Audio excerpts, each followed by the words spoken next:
kasi yan. Magkalayo-layo kayo. Magkakaaway ba tayo? Gusto kayo dito. Layo. Ate Nene. Talaga tamad-tamad siya.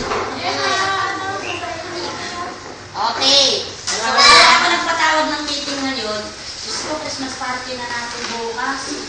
Tapos yung nangyayari. Ano ba yung problema na na i-direct mo sa akin natin Nene na pinakamulan ako. Ano ba yung problema? Umaga pa lang tumawag sa una kay Laarne. Sabi nila Arne. Sabi ko, ano oras tayo mamimili? Sabi ko gano'n. Ang sagot ko, teka muna Ate Nene, hindi ko ba alam, hindi ka nag-teka kasi magagat si Lisa. Tumawag ako muna kay Lisa. Sabi ni Lisa, Ate Nene, mamimili na lang kasi kagawa ko eh, di yun na. Kasi nagkita na talaga ng ko dahil gusto ka na sa akin. Sasabi mo na ito ng anak mo. Tumawag ng anak niya, wala na kayo. Wala na galit ako sa inyo. Bakit gano'n? Kasama niyo ko, tapos sasabihin niyo ko isasama. Paano sabi, Ate Ne, nakaalis na kami. Ganun hindi eh. Tumawag ka ko sa inyo na ando na kayo. Sino hindi magagat sa inyo? Tapos sasabihin mo, tumawag ako sa inyo, hindi ako sasama. Sabi mo, sabi mo, sabi ko, hindi ko alam, wala pa si Ma. Saka si Ate Lisa ako. Sabi mo, sige, sige po. Sabi ko, gano'n na, pwede ko na. Kaya nagalit ako, madam. Di ba sabi mo nga? Hindi, sabi mo, hindi, nandiyan na mamali. Ay, hindi ko sinabi yun. Alin ba, ito Tumawag ako sa kanya. Sabi ko, sige, andito ko, hintayin ko kayo. Sa bahay, hintayin ko kayo. Yung sabi mo kasi wala natin. Ay, hindi, alam ko sinabi mo yun. Hindi ko lang matatawag sa inyo kung di ako sasama. Yung sabi mo kasi kaya sa kanya, hindi ka kasama siya, kaya lang daw yung dalawa mamali. Baka gusto ko makatipid tayo dahil sinasabi ko, sabi nila, sa kilo, 500. Ay, nakasag na mga pay. Ako na. Nagsakit gusto ko kami sumama. Okay, ganun tayo lang. Hindi pa ako nag-text. Sabi ni Lisa, sasaulin niya yung pera ko. Tapos nung, alas 12 na, nag-text sa'yo. Ito may text. Sabi daw po ni Madam, sasaulin niya yung pera. Sabi ko sa kanya, pumunta siya doon na gano'n nga, nagkaroon na nga doon ng problema. Sabi ko, sige, isauli mo yung mga tigsa 50 pesos nila. Nauna pa siya nag-text. Kaya ang sagot ko sa kanya, ganun pala. Inano mo na lang kung hindi kami kasama sa party. Dahil sasaulin niya pera, ano kami dito? Ganito yun. Sige, umupo na po doon natin Nene. Para magkalunan na tayo. Nung Christmas, nung nangaroling tayo, tinatawanan niyo kami, nangangaroling tayo. Teka muna, ganito tayo. Hindi maganda yung Sabihin nila, nakamagulang. Kung sino may sanganulog sa presidente, Maki-Christmas party tayo. Ganyan yung nyo. Kaya ako mismo, sinabi ko, wag na mag-Christmas party. Isauli mo na nga yung ating 50 pesos nila. Dahil, naiinis ako na Christmas party ko dun na San Roque. Tapos ganun yung ganun yung mga... Gusto ako sa inyo na anong oras na. Opo, ang hapon yung Christmas party namin doon. Oras na po yun. Pagkatapos ko magdala, nagkasakit. Kaya sabi ko, sabi ko ako, naki-Christmas party ko. Alam mo naman Sinabing sinabing masama masama eh. Dahil sabi ko, madam, ba't ganun? Bakit tinabulan niyo agad yung dalawa ng hindi mo? Yun nga eh. Bakit nakareceive ako ng gano'n na ala naman kayong kamalay-malay kung may pinapaburan ako sa inyo o hindi? Ako, Kaya ala ako, ako, message si Lisa na sumunod na pinapasaulin niyo yung pera ko, sabi ko, madam. ang sabi ko, isauli mo na yung mga tig 50 nila kung ganyan lang, huwag na tayo mag-Christmas party. Naiinis kasi ako, naki-Christmas party ko, tapos ganyan, inaabala nyo. Text na, madam, ganito, nagalit si Adel. Madam, pinaburan. Ano may pinaburan ko? Ala akong pinapaburan. Ang gusto ko lang mangyari ganito. Sabihin na natin, nagkamali sila Arnie ng dinig sa'yo, na hindi ka niya naisama sa Urani. Hindi ka niya naisama, nakapunta sila, naiiwan kayo. Ano naman po ba yung problema na hindi kayo nasama? So, nagets ko naman yung part ni Ate Nene, na nagbukasang tanga, nang hintay na kayo. So, doon tayo, nayari na tayo doon. So, ang gusto ko lang sana, magkaroon kayo ng unawaan na, hindi ka nasama, hindi naintindihan mo lang sila, may pagpasensyahan nyo yung bawat isa, na hindi ka nasama, nayari naman yung pamalengke, di ba pasensyahan mo na sila, sila Arnie naman, pasensya ka dahil mali yung dinig mo sa, sa ginawan, iniwanan nyo siya, magpasensyahan kayo kasi lalabing anim tayo. Nagpasensya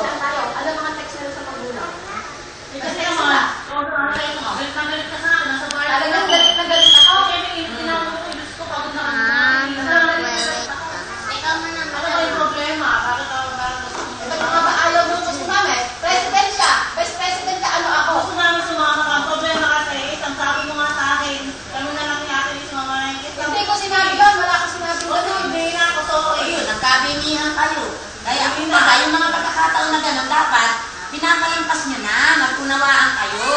Ano? Hindi naman maganda yung gano'n. Yung...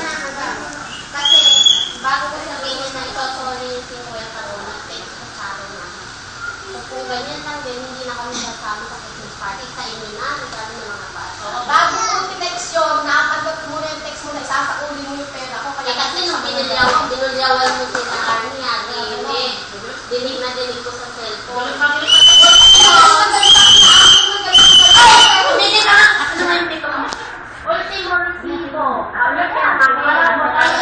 Bili namin ng pera. Kunin namin na lang namin namin. Dahil mag-ano tayo, hindi naman talaga maglalabas kayo ng ano eh. Hindi naman. Hindi ba? Hindi ka maglalabas kayo ng ganyan. Hindi naman Talaga kailangan. naman ako na magnagawa.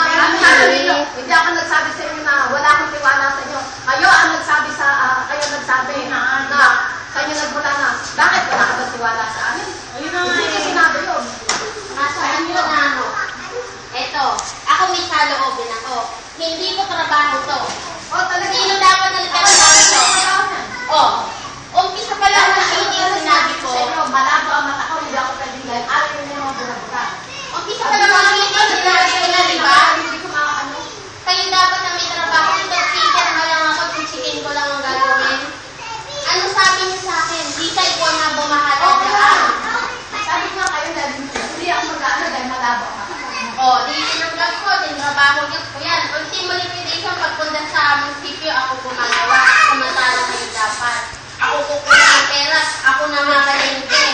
Umpisa ng feeling, walang nakakapag-save ng pera ano sa inyo. Sa totoo lang. Oh, tapatan tayo. Sa totoo lang. Unang linggo, bawat grupo binigay ko pera. Ito pera ng Monday, ng Tuesday, Wednesday, Thursday, Friday. Sino nakanig sa inyo ng Monday to Friday? Kundi yung Monday lang. Oh, walang bumabalik na sa kuli ni Sino, ni Bente. Oh, bakit ako nakakapag-save ako ng 20 pesos isang araw? Nangyari yun, tanong nyo kay Madam. At kung Madam nakapag-save ako ng 20. Doon pa lang tayo nag-save. Doon pa lang tayo nagpukam sa payday. Tapos nung sumunod na, sabi ko, ganito gawin natin, walang nakakapag-save, ano? Ang ginawa ko, ako mamalengke.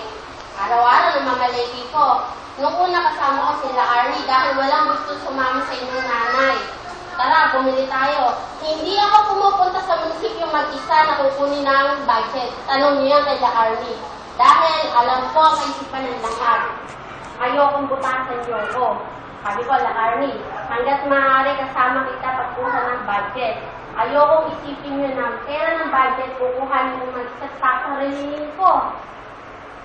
Oh, sabi ko, Arnie, halika sumama ka kahit tanong na kay Ma'am Dory kung sino kasama ko araw-araw. Sila Arnie lang.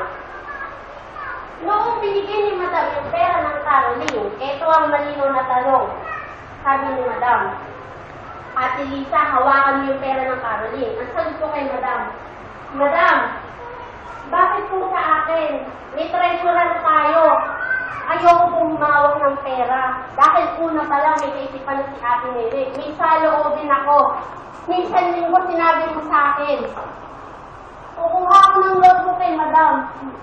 Hanap ako ng notebook. Sabi ko, susulat ako, gagawa ako ng panibagong resibo. Dahil ang resibo ni Carlos, talagang gula-gulalit na. Wala nang pagsusulatan.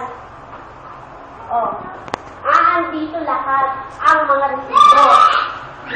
Ang sabi mo sa akin, Ate May, nagdadamdam ako nun, hindi kita dinirect siya. Dahil pinalampas ko yun.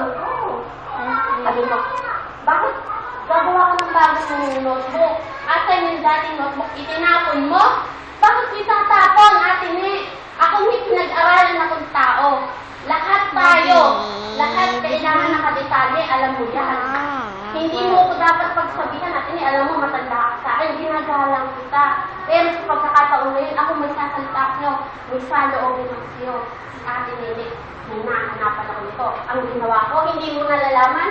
Ang report, ang bawat detalye nasa notebook. Hindi ko na ipapakita sa inyo dahil wala tayong nangyayaring meeting. Kung ipapakita, ito, pinakita ko sa'yo na andito kayo. Ito yung mga notebook, mga nakalista. Ba't sasabihin sa akin, itinapon ko yung notebook? Ito notebook! Ang tanong ko nga ako, bakit tinapon mo? Hindi ko pa kung sakban. Eh, ang sabi ko, muna. Sabi ko, ba't itatapon ako? Ate, hindi mo talaga dapat natapon. Eh, ba't sasabihin ko?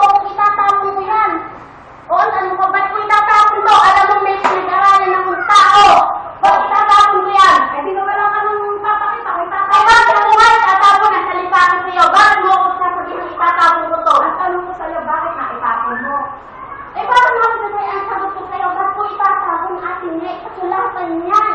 Naandyan lahat, intact lahat ang pera. Oh, ako matanda ka sa akin, ginagano kita, pero sa pagkakataon ito, magsasalita akong sa loob sa'yo.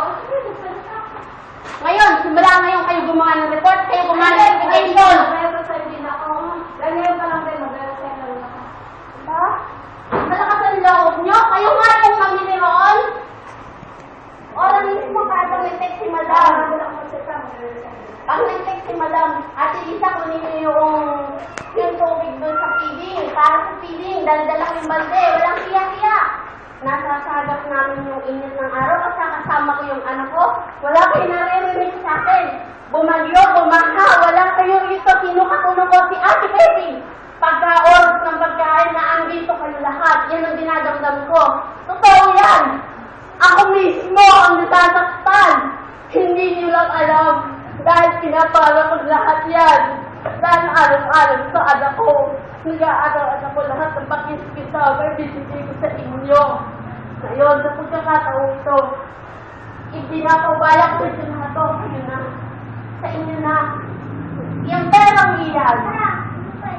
Bawat gawin ko yan. Nakadetalye yung binibigay kay Madam. Wala si Madam nakalib. Madam, nakasave kami ng 488 sa feeding. Nakaisan ng pera. O, eto pa, may pangyayari pa. Christmas, Disney welcome party ni Madam. Nag-usap kami doon sa munisipyo dahil nagkataon kasunod kami. Sabi ni Madam, Ate Lisa, kapasalamat ang gawin mo kay Madam Dolor. Sige po.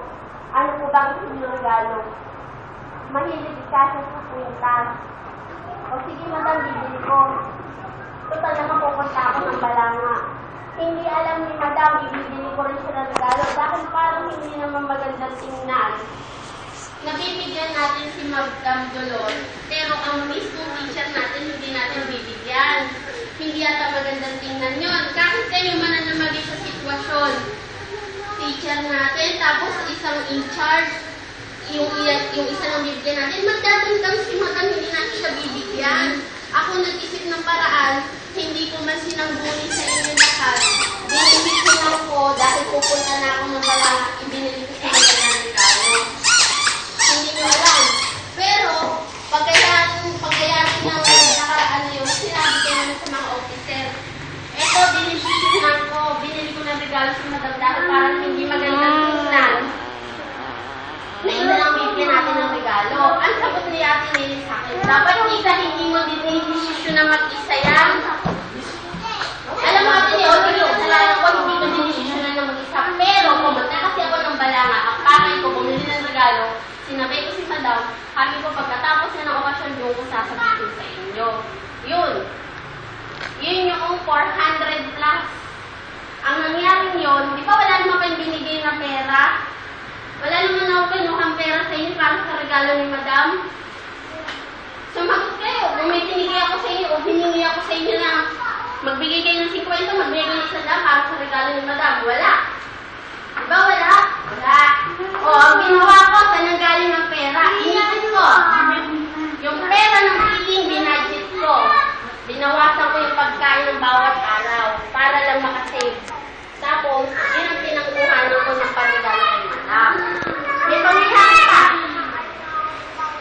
Naubos ang gasol. Sila Arnie lumapit sa akin, si Lani Denson. Sabi niya, Lisa, pahiramin mo ko 500. Hindi lang kailangan, basta papalitan mo. Ay, tiyempo, kanabukasan, naubos ang gasol. Walang nagbabayad